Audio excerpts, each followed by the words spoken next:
Okay, good morning, ladies, gents, all. Welcome to Northamptonshire Virtual Wellbeing Festival, day four. Wow, we're getting on, and it's great to see once again so many people coming on to these sessions, even at 10 o'clock on Thursday morning. So thanks very much to all that have joined from across Integrated Care Northamptonshire, Health and Social Care as well. My name's Dave Harrison. I'm the Senior OD at NHFT, and I'll be opening and closing this session along and supported with my colleague Sarah, who will be in the background with me monitoring the chat box. So if you do have any questions while our speakers are talking today, you can place them in the chat box so you can remind yourself, or myself and Sarah will ask them on your behalf at the end, or you can raise your hand at the end and feel free to ask your own question as well. Just a few sort of house rules before we get started. Your cameras, please leave on. It's great to see people. Non-verbal communication is so powerful, but also it creates that buzz, that environment in the room, but your mics have been disabled until later on in the session. As I mentioned, feel free to use the raise hand function at the end or pop your questions into the chat box. And audio transcript is available for those of our who have hard of hearing, and you can access that by the three dots at the top and just follow the on-screen prompts up there. Please remain respectful and kind throughout the session. So when you're placing your comments or asking your questions, let's remain kind to everyone, including ourselves. So I am delighted to invite and introduce Nicola and Thomas from Talking Therapies. I'm sure they'll explain about the name change because it's important we understand it. So I'm going to hand over to you now, Nicola and Thomas, and have a great session. Thank you. Thank you.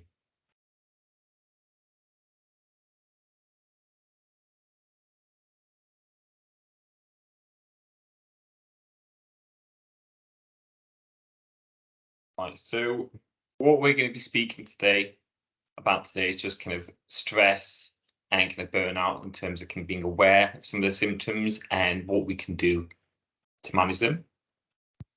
My name's Tom Finnigan, as it said on the previous slide. I'm a practitioner here at NHFT, Northamptonshire Talking Therapies, and we have Nicola with us today as well.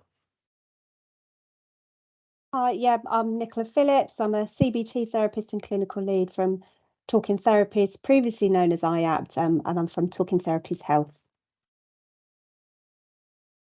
So in terms of just a quick overview of what we're going to be going through today, we'll speak a bit more about what stress is, what that might look like, and then in terms of kind of building up to burnout, what burnout might look like, how might we know if we're stressed, or what are some of the really common symptoms there. We'll speak about cognitive behavioural therapy, or CBT, and how that can help. We're going to introduce a few different techniques that you can start to take away today as well, including behavioural activation, how this can be helpful in managing low mood, stress and burnout. We can speak about mindfulness in terms of what it is, some of the benefits, what mindfulness isn't as well. Nicola's going to take you through a mindful exercise, and then we're going to bring it all together and speak about actually benefits of doing activities mindfully as well.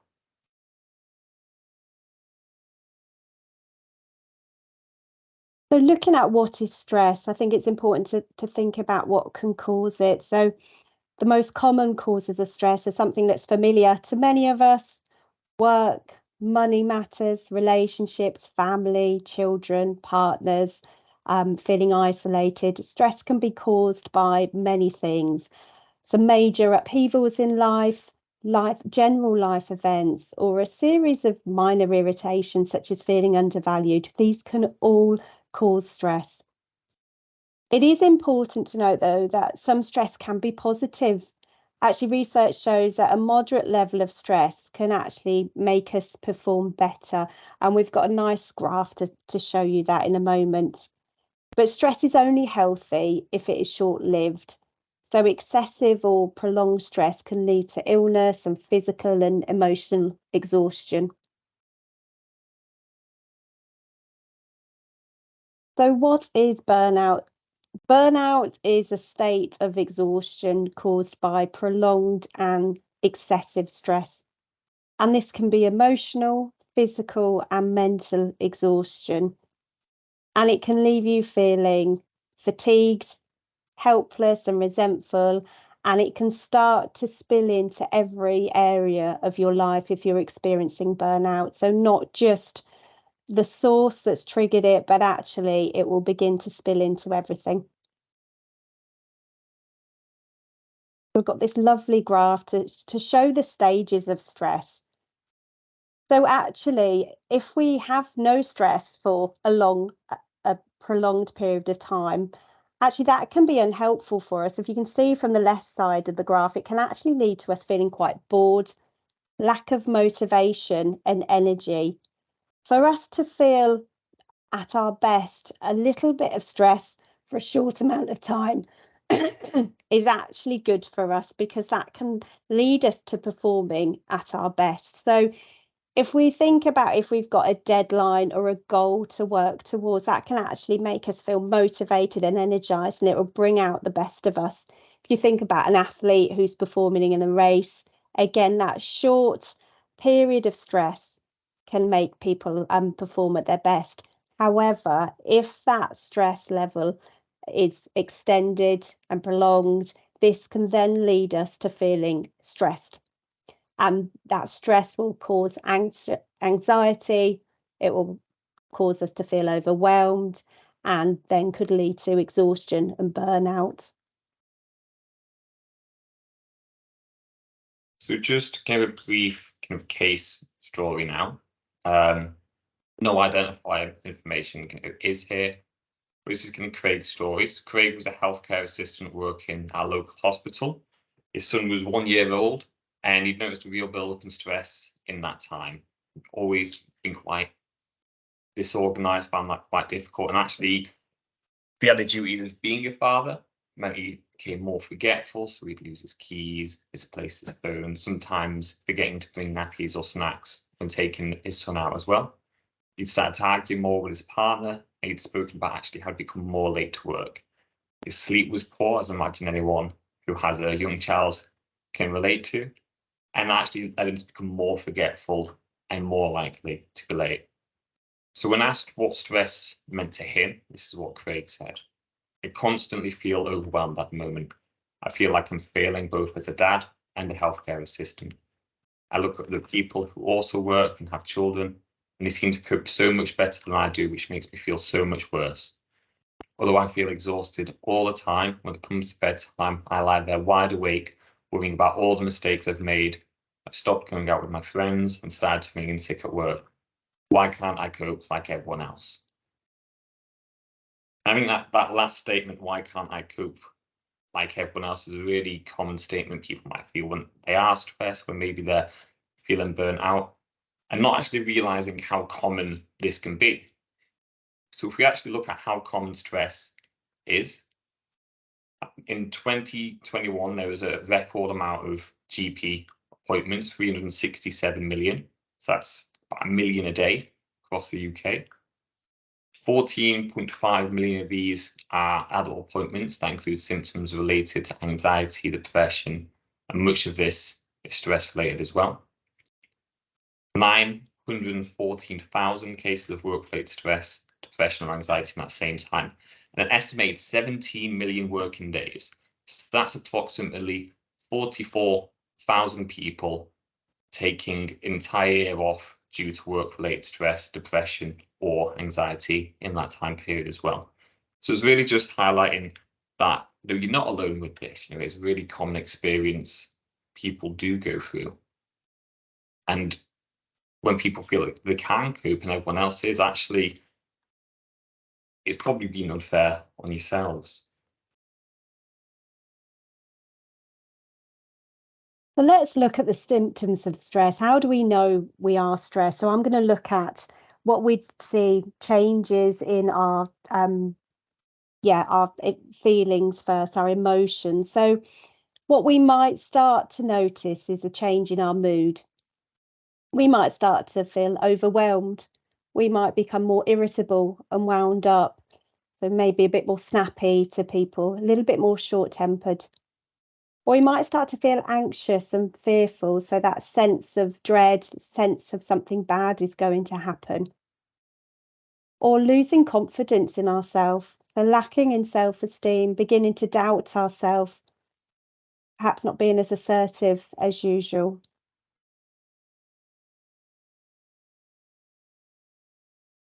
Not only will it affect our mood, though, it will affect us physically. It will affect our symptoms in our body. So some of the common ones that people may start to notice are headaches.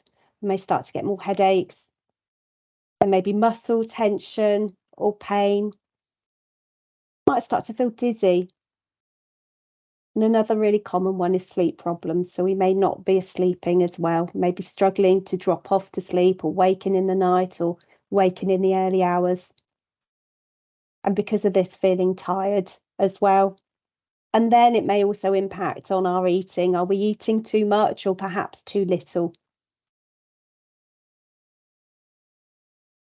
You might also notice some changes in how you think as well. So quite often people feel quite stressed. They notice their mind is kind of racing.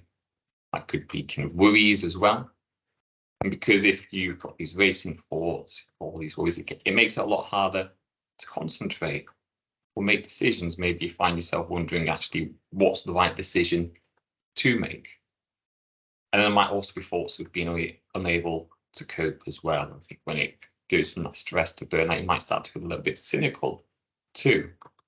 So just some really common kind of thinking patterns you might notice if you are starting to feel more stressed or you feel that you are moving towards burnout as well.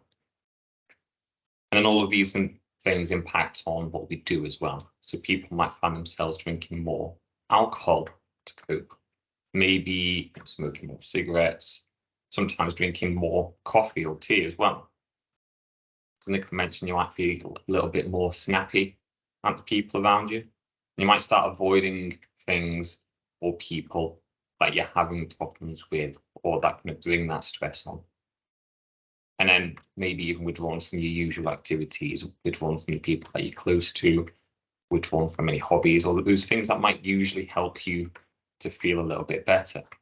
So a lot of these things include that just kind of withdrawing or more using the short-term coping strategies that give us that kind of short-term benefit for that long-term loss instead. So we talk a lot about in mental health about cycles, vicious cycles, and it's just the same with stress. Actually, it's kept going by the four things that we've just looked at: how we're thinking, how that then impacts how we feel emotionally and also physically, and then also how that impacts on the behaviours. They all then start to feed into each other and we get this vicious cycle. So, for example, if somebody is thinking, I can't cope, I can't face it, I'm overwhelmed, that is going to lead them to feeling anxious and panicky. That will affect their physical body as well. They might have heart palpitations or headaches, and that will affect how they are reacting, how they are responding, their behaviour. So they might start to avoid doing the things that have kept them well. Stop talking to friends, stop socialising, and then perhaps adopting some unhelpful behaviours like drinking more or going to bed later than normal. And all of this will then start to feed into each other.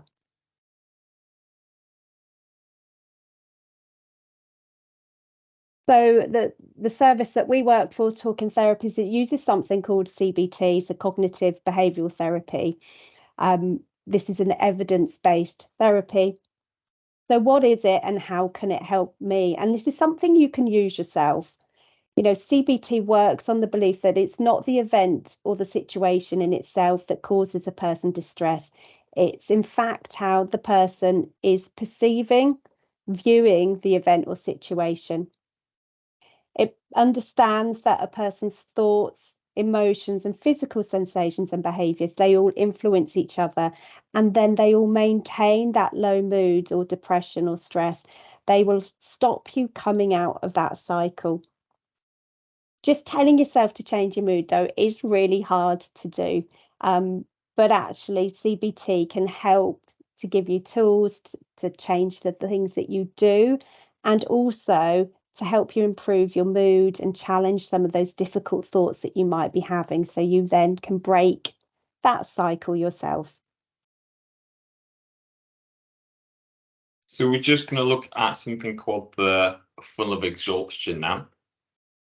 And what often happens is when people start to feel more overwhelmed, tired, or stressed, the first things they generally withdraw from are things that help them the most, the things that help to nourish them or feel better.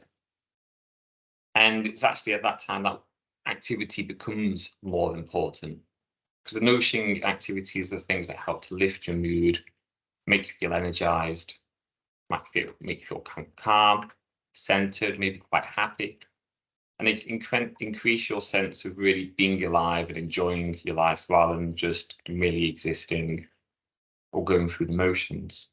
And then we have our depleting activities. So these are the things that generally make us feel quite low, quite drained. They can often pull us down. We feel quite tense and fragmented with doing these. And they really take away that sense of being in the moment, being alive, and give you that sense of just existing. So if we look at what the funnel of exhaustion might look like for someone, at the top, we've got this kind of good balance of both the nourishing and the depleting activities. And this is really what we want to look for. We don't want to have only nourishing activities, and we really don't want to have only the depleting activities. So as you can see, there's a good balance at the top there. Some nourishing activities like the gym, spending time with your partner, meditation, going out with the dog, getting good night's sleep, spending time with friends, spending time with the family. So you've got that good balance there. But what can often happen is maybe you start to get a little bit stressed, maybe some difficulties with your sleep, and you notice some of those nourishing activities start to drop off. So the sleep's not so good anymore. You feel quite tired, so you stop going to the gym or doing any other exercise. You start to notice more aches and pains as you're not getting that movement that your body wants. So maybe you feel a little bit worse. You feel lower on energy. So you might spend less time with your partner, with your friends. And again, that's going to lead you to feel worse as well, because you're really pulling back from those things that help to give you that sense of being alive. You know, you might stop walking the dog. And what starts to happen is these activities can drop off relatively quickly when you start to fall down this funnel. So it could be worth just taking a few moments now to think about where you might be on the funnel, maybe even writing down some activities that you used to find nourishing that you're no longer doing, or maybe even thinking about what you've done in the past day or two in terms of nourishing and depleting activities. So just taking a few moments to think about that, maybe writing it down.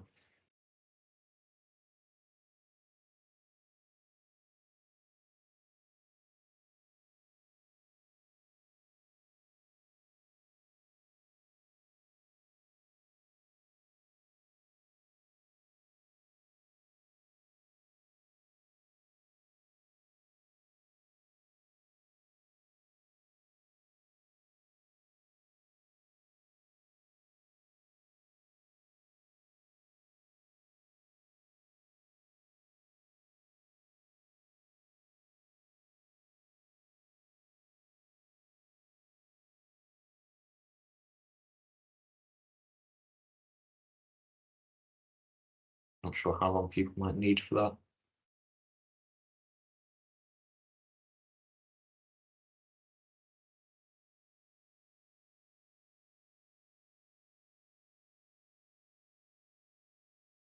Okay, so hopefully people have a few things written down, and I'll just pass you over to Nicola and she'll start to tell you about how you can manage or plan your way out of this form of exhaustion.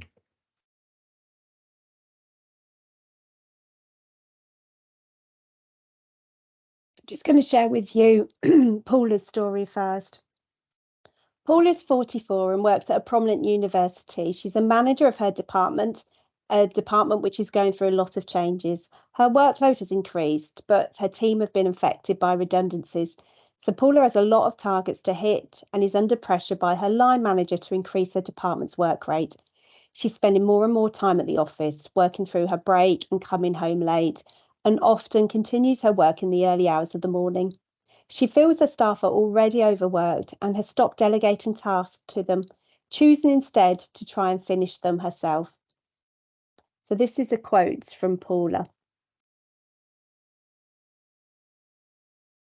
So this is Paula's response. By the time I come home, my children are often in bed, and if they aren't, I still don't see them much as I lock myself away in the spare room, working on my laptop.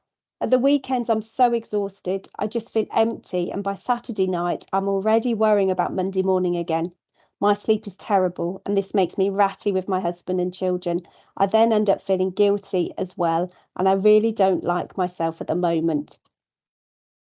So we can imagine if Paula was to do the exercise that Thomas just asked, she's probably got lots of depleting activities and not a lot that are giving her nourishment. So if we look at the next slide, we're going to talk to you about a technique, a strategy that we work with a lot, but something you can look at and try to work on yourself. It's called behavioural activation. So it's a technique that looks to reintroduce activities back into your life. And this is the key word here, in a balanced way to break that cycle of stress, actually. So a lot of people think, well, I'm doing too much, that's the problem. But actually what we understand is that we need a balance of activity. It's not about doing less, it's about reintroducing a balance back to your lives. And usually when we're feeling stressed or low, we tend to feel the best thing for us is to rest. But actually, again, it might not be that. It could be the opposite that we need. It may be that we need to bring that balance of activity back to re-energize us. I often say to people, we create our own energy, we create our motivation by doing. We don't get that from resting.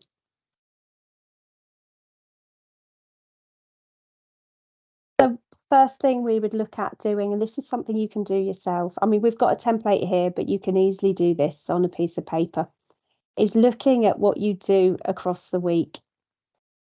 So looking at, all the activities, all the chores, all the jobs that you do across the week, and then beginning to identify, which ones of those are nourishing, which ones of those are depleting for you. What we understand is that people need a range of activities. So the first point of call would be to have a look at actually what you really are doing across the week.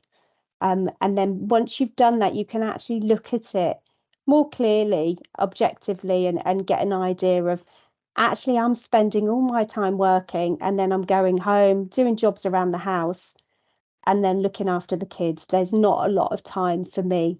Or it might be I'm spending all my time working and then I'm watching TV and I'm not doing some of the things that I used to do, that I used to enjoy. So the reason why we do this, and if we can go to the next slide, Tom, is that we understand for us to have good mental health, we need a range of activities. So that we've split them into 3 categories, but it always reminds me of the Mars bar advert, the work, rest and play. But we need a range of activities to get that balance back in our life. And it's not about a 50-50 split, because that's probably not going to be achievable for us, but it's about having pockets of things in our life that gives us that natural chance to refresh, regenerate, really. So we've categorized activities into these 3 areas. We've got routine. So these are things that we may do day to day, such as housework, cooking or shopping. Some of those will be pleasurable for some people. It's different for everyone. And then we've got the necessary. So these are things that we have to do, or there would be a consequence, such as paying your bills or taking children to school. And then we've got pleasurable. So these are the things that we get pleasure, enjoyment from. And again, they will be different for everybody, but examples might be meeting up friends, exercising, listening to music. It's going to be different for everyone. But what we understand is if we have a week full of just necessary activities, actually that's going to affect your mood. And that's going to possibly lead to stress as well. We need to have a range of different things. And it's those pockets of pleasurable or things that give us a sense of achievement. It almost works as a natural antidepressant, really. It's going to give us that natural high, that chance to refresh across the week.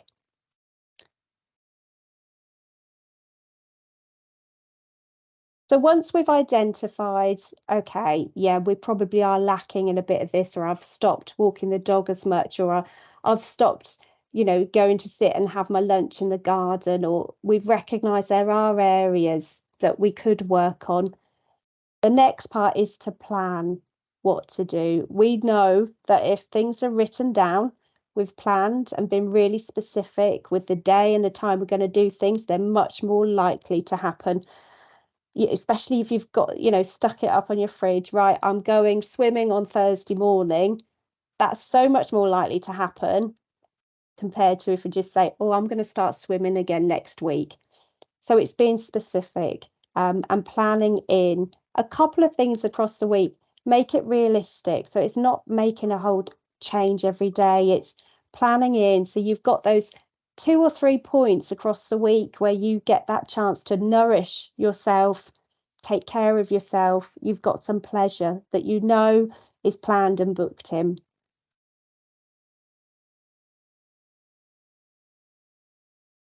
So we're going to start to think a bit more about the kind of stress response we have in our body, the fight or flight response. And this is something that we all have. Quite often when we speak to people, they say, I don't want to feel any stress, don't want to have any anxiety anymore. But these things are important. Like Nicola said at the start, we do need some level of stress to help motivate ourselves. The same way that anxiety can be helpful to tell us actually if we are in danger, if there is a threat. And this is commonly called fight or flight response. So this all comes down to this little almond-shaped piece of brain called the amygdala. And when this picks up on a threat, it makes us ready for action. So say if we go back hundreds or thousands of years, we're probably in danger from wild animals, other tribes, and things generally weren't as safe as they are now in kind of modern society. So although there's not these physical threats, the amygdala still responds to what we perceive as threats, psychological threats, such as work stress, bills, health worries, social events, anything that you feel anxious about. And what happens now is, our brains have got so developed, we can also start to think and plan along with these kind of worries and stress, which then leads us to be in a constant state of arousal. So we don't just have the stressful event or thought and move on. We find ourselves kind of ruminating on and kind of thinking of what happened or what might happen. And when that happens, we remain in that state of arousal, and that then impacts on our physical health. So it can impact our immune system, our sleep. It can lead to that prolonged and excessive stress that can then lead to burnout as well. So everything that happens in the body at this point happens for a reason. And although you're not physically in danger, your body thinks you are, so it responds in the same way. So if you're going to either run or fight, your heart rate needs to increase. You need to get that blood pumping around the body. And if your blood's going around the body faster, you need to keep it oxygenated, so you might start to breathe a little bit quicker, a bit shorter and shallower as well. All that blood's being pumped to your big muscle groups, so your shoulders, your neck, your back, your upper arms, your upper legs. So you might just notice some kind of shaking, maybe some tension in those areas as well. Maybe if it's prolonged, some kind of pain in those areas. And while all the blood's being pumped to your big muscle groups, it's being drawn away from the systems you don't quite need if you're in danger. So you might get a bit of a dry mouth. You don't need your digestive system when you're running or fighting. You might feel a bit sick, maybe get some butterflies in your stomach. You might need to go to the toilet a little bit more as well. Your extremities might get a little cold as well. And what happens, especially if you're really breathing as if you are in danger. So if your body's acting as if you're running or fighting, but you're just sat down, maybe lying in bed, watching TV, you're starting to take on a lot more oxygen than you need to. If you think about how you breathe when you really feel overwhelmed, it's generally with short, sharp breaths, bigger inhales than exhales. So your brain starts to get flooded with oxygen, so you might start to feel a little bit dizzy as well. And that kind of hyperventilation can really lead to kind of some of those other symptoms of the fight or flight response, which can lead to feel more overwhelmed, more stressed. So we're going to think about how to manage that in just a moment, but just thinking about some of the ways that people may try to deal with stress. And as we looked at the behaviours earlier, a lot of them were those kind of short-term coping strategies that generally help to relieve that sense of stress, but they'll teach us how to manage it in the long term. And quite often this can be trying to control the symptoms of stress, or just completely avoiding anything that might lead us to feel stressed.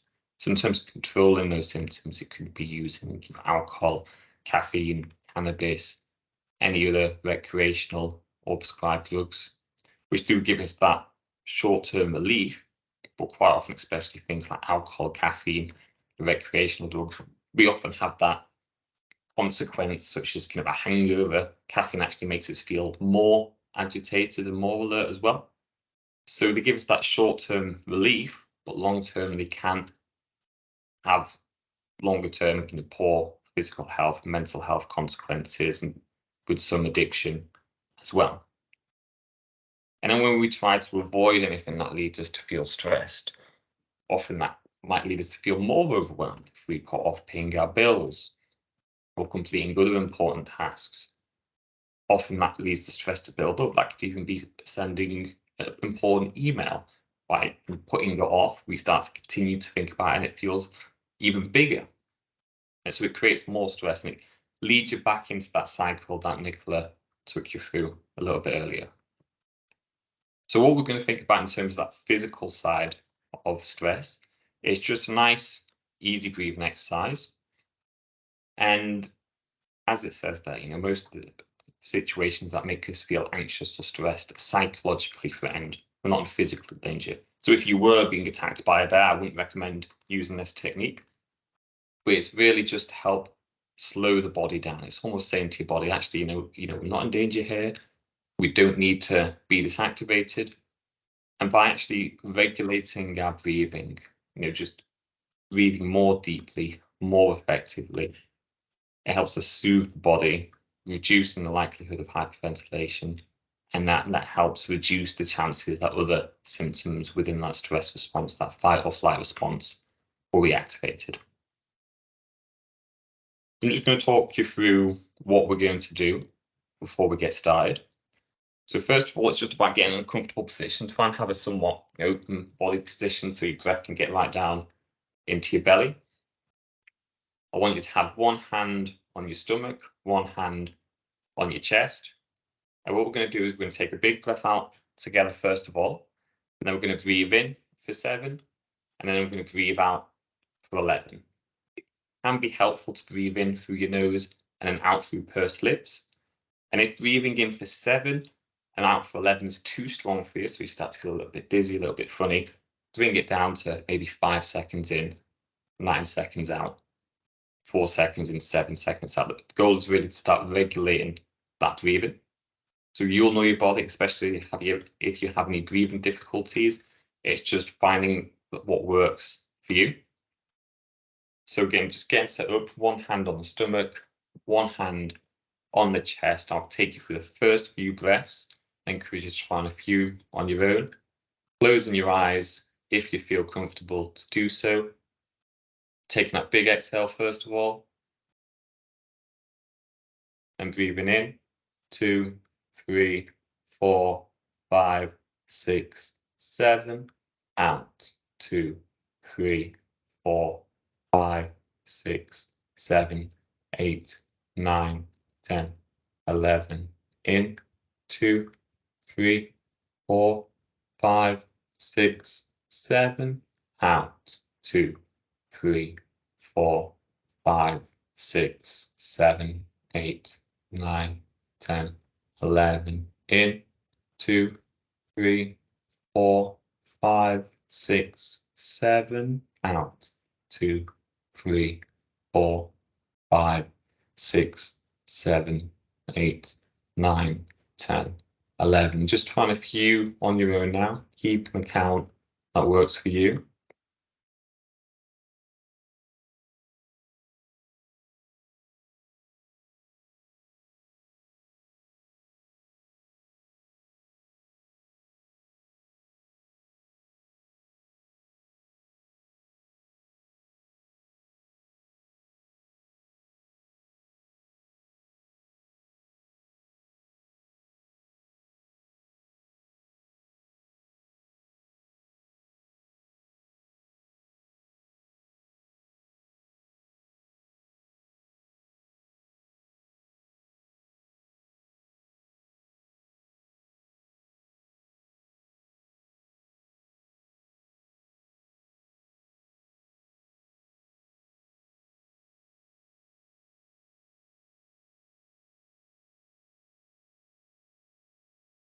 Just finishing that there fourth and coming back. I'm just noticing if you feel any different how you felt before we started the exercise, maybe before you attended today's presentation. And it's just a nice, easy thing that you can come back to any place, anytime if you do start to feel stressed, if you do start to feel overwhelmed. You don't need to close your eyes to do it. Generally, people don't know if you're doing it, if that's something you're concerned about. So it's just a nice, easy thing you can always come back to.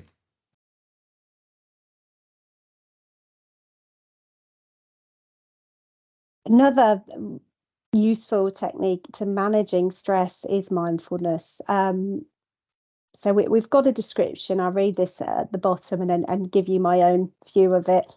The primary focus in mindful meditation is the breathing. However, the primary goal is calm, not judging awareness, allowing thoughts and feelings to come and go without getting caught up in them. I think the picture above it, though, gives a really clear explanation. It's about bringing your mind and body to that present moment in time.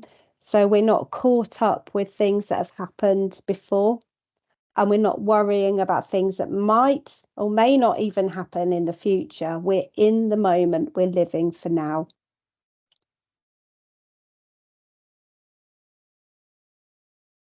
So this slide is a really good analogy with a picture as well to represent it. But if we see our mind as a raging river of thoughts, mindfulness can teach you the skill to be able to stand on the bank and observe your thoughts flow past.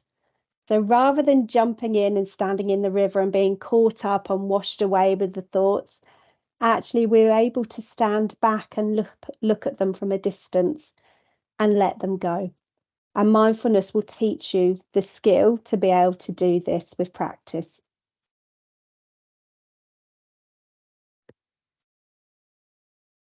So just thinking about the different benefits of mindfulness now. So it helps to reduce rumination, which is really kind of brooding on the negatives, really thinking a problem over and over again, but not really kind of moving forward with that. It helps to improve our focus and our concentration. And of course, if we're more focused, if we're able to concentrate, it's going to be a lot easier to use our working memory efficiently as well. If we're not thinking so much about the future, it helps to reduce that stress and anxiety, and especially if we're not thinking as much about the past as well. It helps us to understand ourselves better and develop that self-awareness as you start to kind of notice, where your mind goes, how you respond to different things. It also helps us to really appreciate the little things that are happening right now that we often take for granted. So if you do find yourself trying to do those nourishing activities, but your mind's elsewhere, doing that mindfully really helps to bring you into what you're doing and enjoying it. It helps us to be more compassionate towards ourselves, also more compassionate to others, And all of this really leads to an overall improvement in quality of life and happiness altogether. So in terms of what being mindful is, Mark Williams says it well. It's knowing directly what's going on inside and outside ourselves, moment by moment.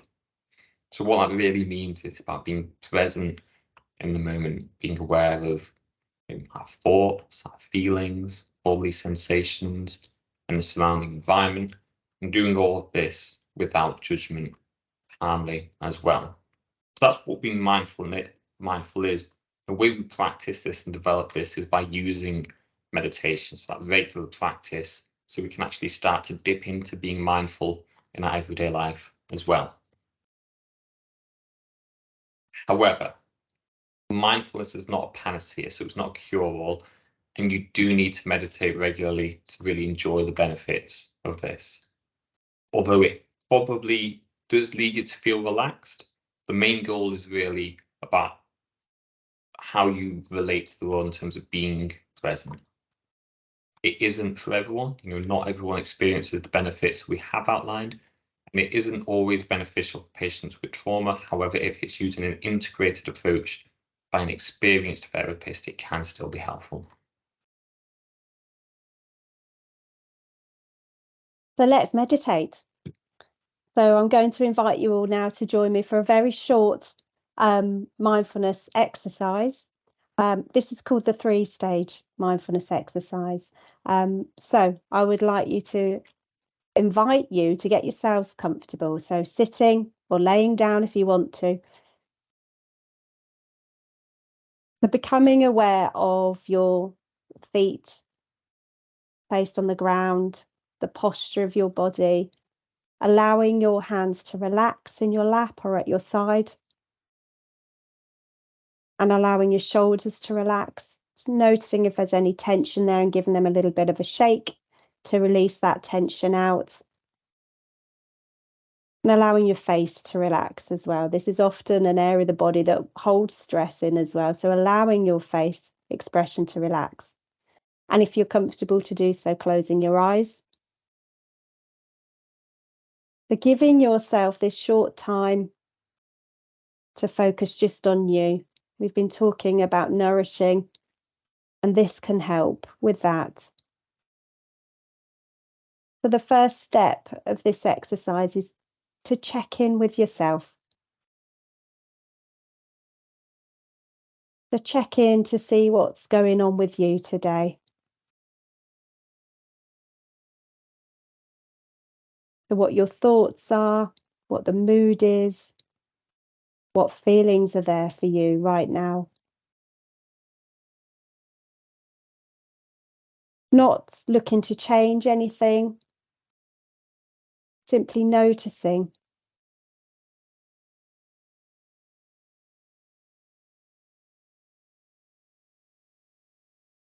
So almost like an internal weather report for yourself.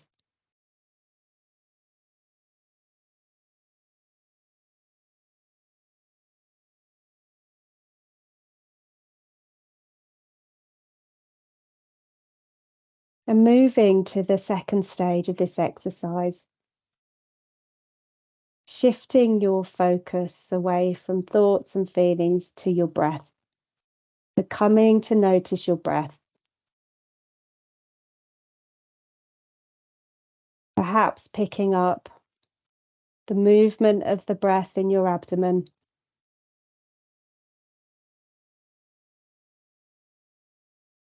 And being aware of the rise and fall as you breathe in and you breathe out. Not looking for any particular breathing technique with this, simply your natural breathing rhythm.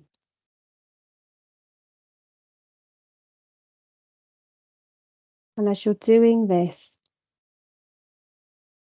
thoughts will start to come. Your mind will be pulled away to different things. Notice and bring it back to your breath. Using the breath as an anchor to come back to. Giving yourself this time to just sit with the breath.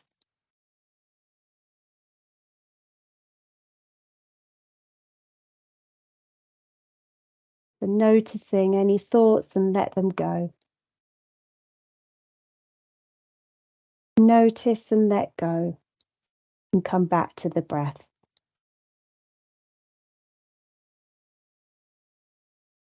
And following the journey of the breath.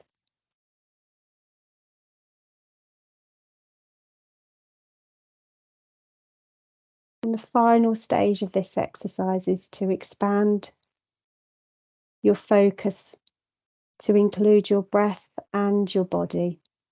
So almost as if you're breathing into your body, becoming aware of any sensations you have. Not trying to change, not trying to achieve anything, simply noticing what's there for you as you breathe into your whole body.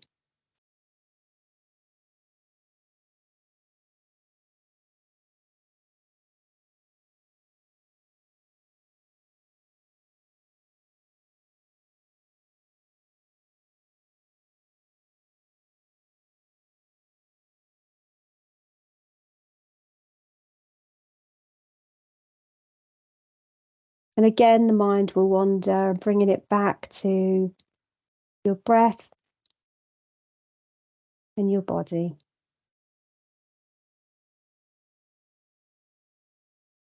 Perhaps picking up on any sensations in your feet, so resting on the ground or your hands or your face.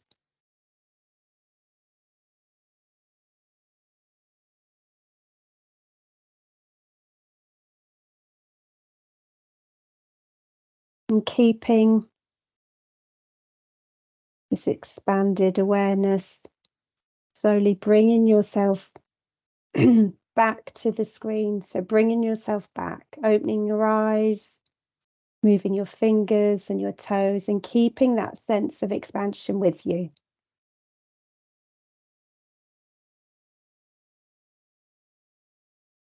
Thank you for joining in with that exercise. It'd be interesting if you've got any comments on that, if you can share that at the end of the presentation. So looking at the next slide, I'm sure some people have seen these pictures before, but yeah, here's a picture of me and my dog going to the park in the morning. You know, why is my dog happier? And we can see, you know, the dog has just got in its mind what's happening there and then. Park, squirrels, that's it. Whereas I've got thoughts of work, family, kids, food, washing, all of that's going on. And mindfulness is not about clearing the mind. And I used to think that that's what it was. It's about sitting there and having an empty mind. It's not about that. It's about noticing and letting it go. And achieving what the dog achieves, which we'll see in the next picture, which is just being in the moment, wherever that is. So if you're going to the park, appreciating what's there, enjoying the sunshine and the trees and the nature around you, rather than being caught up with what's going on, you know, what's been happening the day before and what might be coming up ahead, actually just being in the moment. There's other ways about being mindful. It's not just about sitting and kind of practicing. You can do it throughout your day. It's about engaging in whatever is happening in the moment, and about being curious as well and having an open approach to whatever you're doing. You do not think about what you had done during the day or what you might need to do next. So try to be fully present in the activity that you're doing. One of them, if we go to the next slide, one of the ways to do this is about bringing your senses in to day-to-day activities. So this could be brushing your teeth, it could be making a cup of tea, It's about using our senses to ground ourselves into that moment. So noticing the smells that are around you, any sounds that you can hear. You know, if you've got the window opening, just pausing for a few seconds to hear the birds, or, you know, noticing any textures that are around you. Or if you're having your cup of coffee, taking a moment to enjoy that. How many of us make ourselves a cup of coffee, and then the next thing we've noticed, we've finished it. We haven't even noticed that we've drunk it. We've kind of just done that on autopilot. So it's bringing ourselves out of autopilot and being in the moment and getting some enjoyment and pleasure out those small day-to-day things that we all do, rather than being caught up in everything else. So it's something that you can start to practice in your day-to-day activities.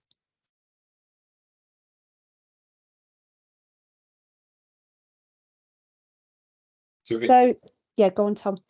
So it's remembering that, I mean, Nicola said it earlier, when you feel stressed or overwhelmed, you often feel that you need rest, but it's going the other way in terms of actually what you need most is things like, you know, the mindfulness, the behavioural activation, making sure that you have that good balance of activities, so making sure you've got those nourishing activities for yourself rather than just the depleting ones.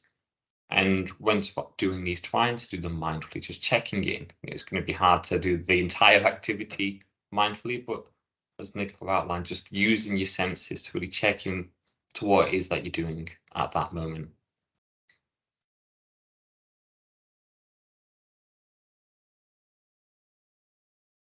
So if you have been impacted by any of the information or experiences that we've shared in this video, then please look to seek support or advice, and consider our service, NHS Northamptonshire Talking Therapies, previously known as IAPT. We have had a recent name change. Our telephone numbers are on the slide. And just to mention, we've got a new team that's been recently established, Northamptonshire Talking Therapies Health, who specialise in working with people who've got mental health and alongside a long-term condition. And the telephone number for them is also there as well.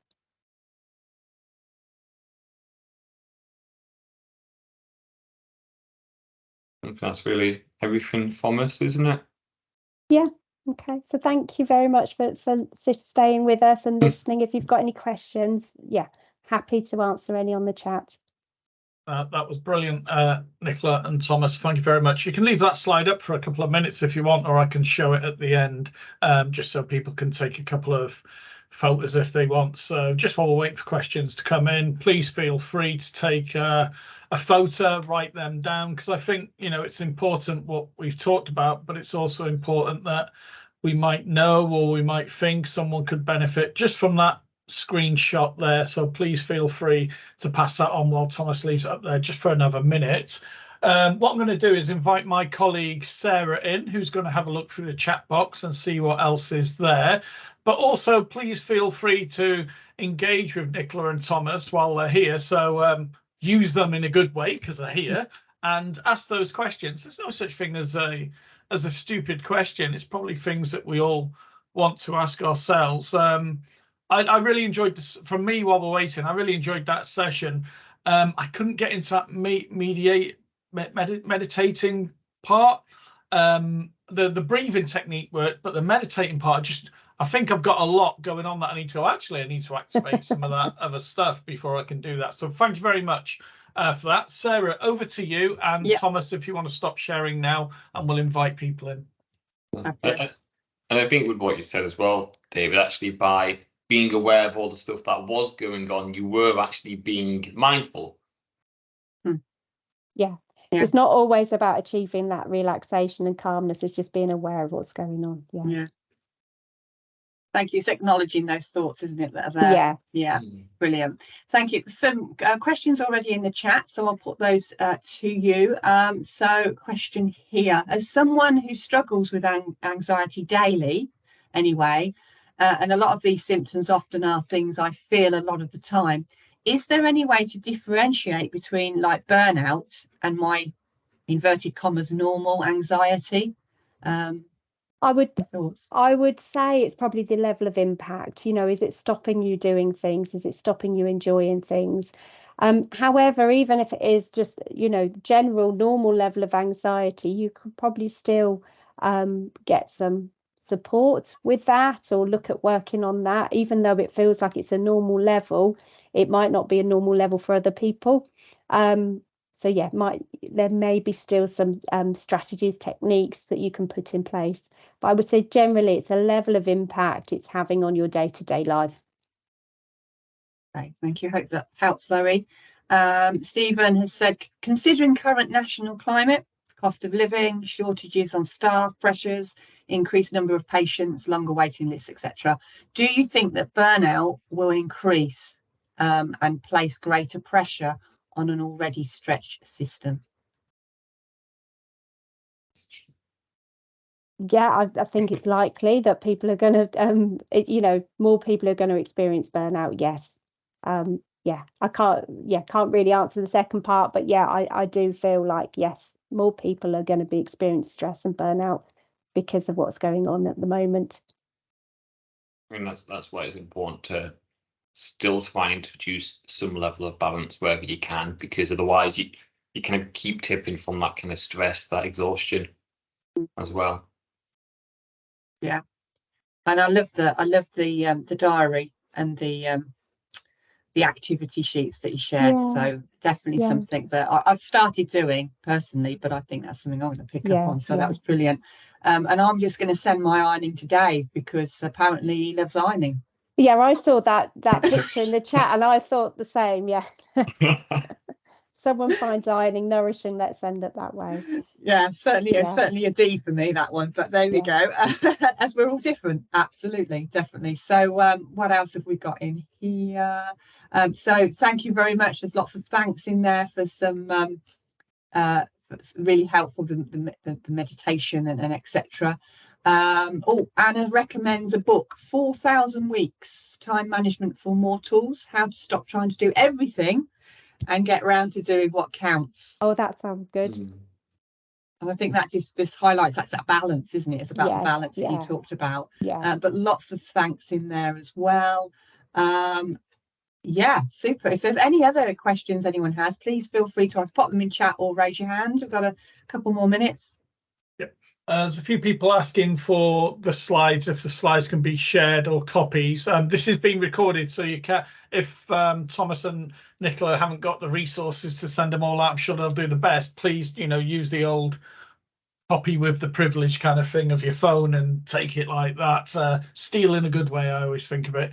But I'm sure if they can share it, they will make that available and probably give it to Louise to share out in the background or something like that. Quick question. It's okay because it's a really important question, I thought, when asking about will we see more burnout. I think the life feels really, really busy. Work feels really, really busy, and we often remove ourselves from, and I did like Thomas's slide about that joylessness. We kind of move ourselves from what we used to enjoy. What's my question is, how are we going to encourage managers and leaders, senior people, to role model breaks, not eating at your desktop, not putting so how can we encourage the top end to role model what we call, the Yerkes-Dodson stress curve, to get back where we're coming down this side and not that side? Because let's say I'm new to the trust, the service, the ward, the department, I am going, no matter what skill set I've got, I'm going to role model the environment I'm in. And if it's busy because the environment is created and it's not the fault of the manager, the leader, it's just what is happening, how do we encourage people to reflect on where they are and try and look at that curve and go, where's my whole team at? Where am I at? Am I role modeling the right way to do this? And a very open question, apologies, but thoughts. My thoughts on that is probably encouraging them to be more mindful about themselves, being aware of themselves and the messages that they might be giving off. So I guess encouraging them to look after their own well-being, because it does funnel down. They will model it, won't they? And people will, follow what others are doing. So I guess encouraging them to look after their own well-being and being aware of the impact they can have. No, that's brilliant. I like that. Thank you very much. So any other final questions, Sarah, before we share a couple of slides? No, nothing in the chat, just lots of thanks. Great session, comments there. So yeah. Brilliant. Okay, so thank you very much. Honestly, Nicola and Thomas, thank you very much for that. I think it was well timed, it's apt, it was needed. I think there's lots of food for thought, and hopefully all those that have attended now will share that with their colleagues, you know, because that's powerful stuff, sharing, discussing and talking. So for those that have attended, if you've got those smartphones and everything, we've got a couple of QR codes on the screen. One for feedback, because feedback is a gift and there's no such thing as failure, only feedback. It helps us to make things better as well. So please use that and give us feedback. Also, there are more resources out there. Resources are only good if you know where they are or what they do. So please use the QR code on the other side there to look at the festival wellbeing site. Like I said, there is still a day and a half to go. So it might not be for you, or you might be busy, but you can WhatsApp it, send the QR code to your friends, etc., and they can have a look what's on there as well. So please use those links there. And the links are going in the chat box as well. Just on that, let's make everyone nosy. Let's start getting people aware of, you know, social media in the good way it was kind of designed to do. So let's get hashtagging out there. Let's get it shared on your Facebooks, your whatever you call them these days. There's so many out there, but let's promote this in the positive way it's meant to do. And also for those people that, once again, different shifts, not being able to attend, they'll pick up on your little words that you put on your socials and go, oh, what have I missed? And actually, it might be a great way and a benefit for them as well. And finally, on that note, and as Thomas and Nicola put in their slide, it's important that, you know, that emotional intelligence, that if something has happened to us, or we've been affected, or we've had a thought or a trigger about what we've heard, about what we've shared or discussed, then reach out, put your hand out and ask for help. It's okay not to be okay. It's not okay to do nothing about it. So reach out and someone will grab you. And there's some numbers on there. So we've got the Talking Therapies number, 0300 999 1616. And for anything else, including urgent help, we have the crisis line there, 0800 448 0828, or visit the mentalhealthnumber.me, or if you took that screenshot earlier of what Thomas shared, there was a couple of bit more pieces on there, or just ask, or just reach out, or just put something in the chat box. It doesn't matter. We will reach out and help. So thank you very much to our speakers, Nicola and Thomas, for a fantastic session. Thanks to the team behind the scenes, Sarah, Louise, and everyone else that makes these things happen. And thank you all to you, because without you, nothing works. You are the biggest asset in ICN and all the places you work. So have a great day, enjoy the future sessions, and I'll see you again soon. Take care. Thank you. Bye. Bye.